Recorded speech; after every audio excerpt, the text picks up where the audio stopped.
Hey Lisa, how you going this afternoon? I'm alright, how are you? Good, good, good. Now, what exactly is cosplaying? Cosplay is a hobby that originated in Japan, so it's basically derived from costume play or costume role play, I guess. So cosplayers put on costumes, they can do a performance or they can just simply enjoy wearing a costume, basically. And when did you first discover cosplaying? 2011, actually, Oh, very through. specific.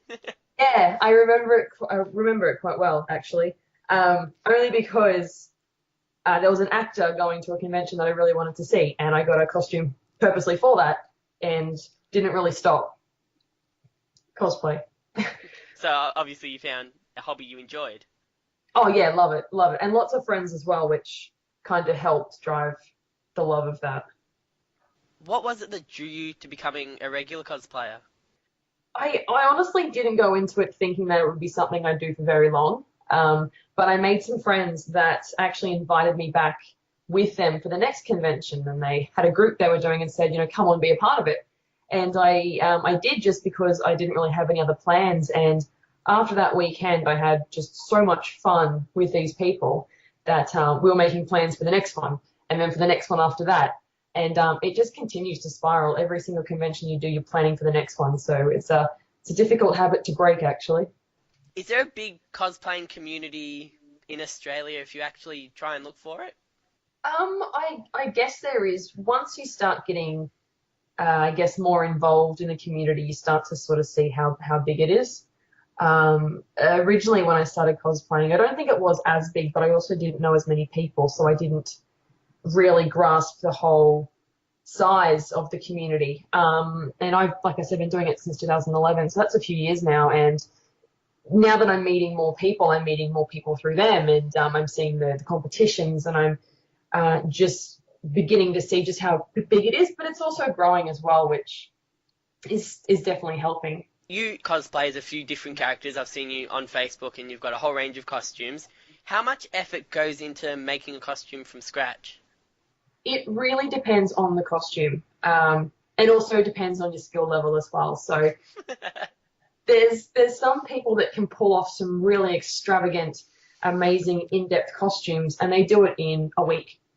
Whereas people like me that work a lot and don't invest a lot of just solid hours into building a costume, it can take me months to put something simple together because I really take my time just doing it easily versus just smashing it out in a couple of days. Um, so it really, really varies. How many characters do you alternate through depending on the occasion? I don't know. I couldn't even tell you how many costumes I actually have total. Um, at the moment, though, I think I'm actively wearing maybe four costumes at the moment. The other ones I've got are in disrepair, or they need a new part, or they're not actively up and running yet. So some people wear a costume once and then that's it, they won't wear it again. Other people wear them for years, but mine tend It's to like get a me. new dress or something. Yeah, yeah. I guess for most people, they put so much money into it that they don't want to just wear it once because it seems like a bit of a waste. And you're also proud of it. You want to put it on and show people and get as much out of it as you can. But I think yeah, at the moment I've got about four that are wearable that don't need any repairs. So You mentioned this at the start of the interview. Have you ever met someone while dressed up as their character? What's that experience like? not as their character, but I've definitely met people in characters from a series. So they were a different character, and that's always been quite a lot of fun because they really get a kick out of seeing someone put the effort into one of their costumes, I guess. And it's fun because you can bounce conversation with them quite easily. Do you like role play with them and they remember all their lines and you remember all your character's lines? I can't say I've role played with an actor before. I've had them say things to me. I usually get embarrassed and don't know what to say back though. Get the giggles, and I think it's a bit silly. Um, I know people that have met the actors or the voice actors of the person they're dressed as, and they love it. Like it gives them the best memories, just because that particular person is so appreciative of what they're wearing, especially for, I guess, like your smaller animations or smaller films, to know that there's, to meet the community because it's a little bit smaller. That there's a fan base. Yeah, exactly. Exactly. Especially somewhere is almost considered remote in Australia. It's different because in America there's so many more conventions, and I guess they get around more and see people. Whereas coming out to Australia, they think no one is a fan of anything here, and they get here and there's masses of people lined up, and they get blown away by it. Outside of conventions, where are cosplayers well respected or regularly requested? I guess lots of different places now. It's becoming more acceptable to get out in a costume. A lot of What do you mean? What do you mean by acceptable? Was it ever um, unacceptable? people think it's weird. They think it's very weird to see people in costumes in public. People often say things that aren't very nice, but you kind of get used to it. You develop a bit of a thick skin and just go off whatever. But I guess it helps now that a lot of people in costume are being requested to attend things like charity events or movie screenings or public events where they want a bit of colour or a bit of vibrancy, especially kids events. So things like Red Nose Day or nothing else even comes to mind at the moment, having a blank, but events where they know kids will appreciate those kind of characters. And we often go along and we'll do things like help fundraise money or just help entertain kids or just take photos.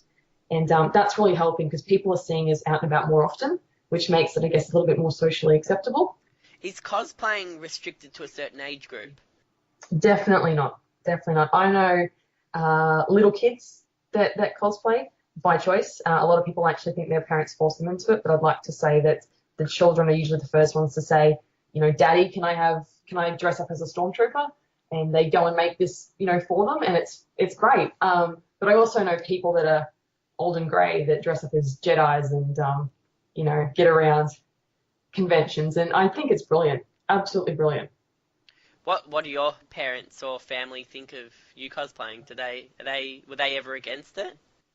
I guess yes and no. It depends who you talk to. I'm really fortunate that the family that I have is very supportive of what I do, and they're forever saying to me, send me photos, send me photos. I want to see what you're doing, and this is before the convention's even over.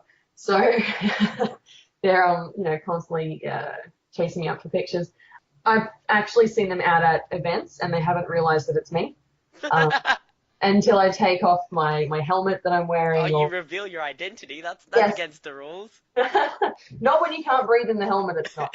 So take a breather and go, hey, it's me, and they get a bit excited. So it's lots of fun surprising people.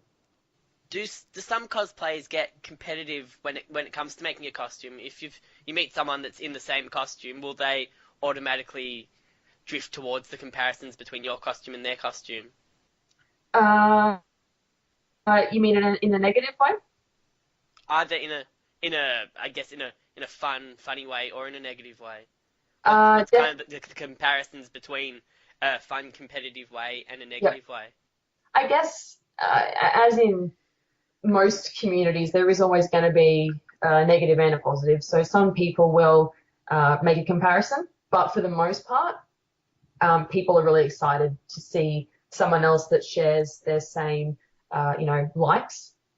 So they'll go and start up a conversation, and a lot of the time it's how people make friends in the community because they know they've got something in common. People also sometimes compare techniques on how they made their costume. So where someone might have struggled with a wig, but they did really well on their prop, they can share information about how they achieved it and, really help each other. And again, that helps develop a friendship. So is there more of that, or is there more of negative comparisons? I'm definitely seeing more of the positive at the moment. I have seen some negative, I guess, conversation, but for the most part now, I think the community and what I've seen in Brisbane as well is that a lot of people are definitely pushing for this support of each other and respect of each other, and there's no need to be competitive. Being a young adult with a full-time job, what keeps you motivated to put so much energy into your cosplaying? I'll be honest, you get to a point. Well, that's what I want. You get to a point where you just wake up and go, you know what, I just can't put this costume on today. I just don't have the energy, or I just don't feel up to it. But once you do it, especially if you haven't done something in a while, you put the costume on and you just see people's face light up when they see you, and you go, "That's it. I remember why I do this. This is that much fun that I'm making people squeal with happiness, or I'm making them laugh, or I'm making a kid cry because it's so happy that it's seeing Spider-Man, for example." And that's what makes me go back and do it again and again and again. Do you have an aim to cosplay at conventions overseas? I'd like to, but it's just such a cost, especially from Australia. Flights overseas can be quite pricey. If I did, though, I think I definitely want to see something like, the cosplayers' dreams, being San Diego Comic-Con or Dragon Con.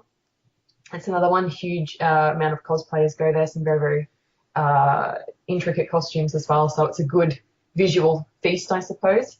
And there's also another one that always seems to grab my attention, which is London Comic Con. I don't know why, but I always Which one, sorry? London Comic Con. I always seem to navigate when I see photos coming out from that convention. I always find myself looking at them. So I don't know. I just want to go there. Do you think you will ever turn cosplaying into a full-time job? I don't think so. I really don't Or think so. would that take the fun out of it? I think it would for me. I know some people have made a career out of it, but it's also a very demanding career. I've spoken to friends that are friends with cosplayers that are very well known in the community, and the amount of time they put into their career and the amount of hours they spend every day doing that is just astronomical. And I think for me, it would kill my enjoyment of it to a degree. Even getting to do something that you love every single day, I think it would ruin it a little bit. And finally, where can people find you? So I have a Facebook page that I use to put all my costume stuff on, and that is facebook.com/pocketpeach. Leesa, it's been a pleasure. Thank you very much for talking to me this afternoon. No, thank you very much for having me.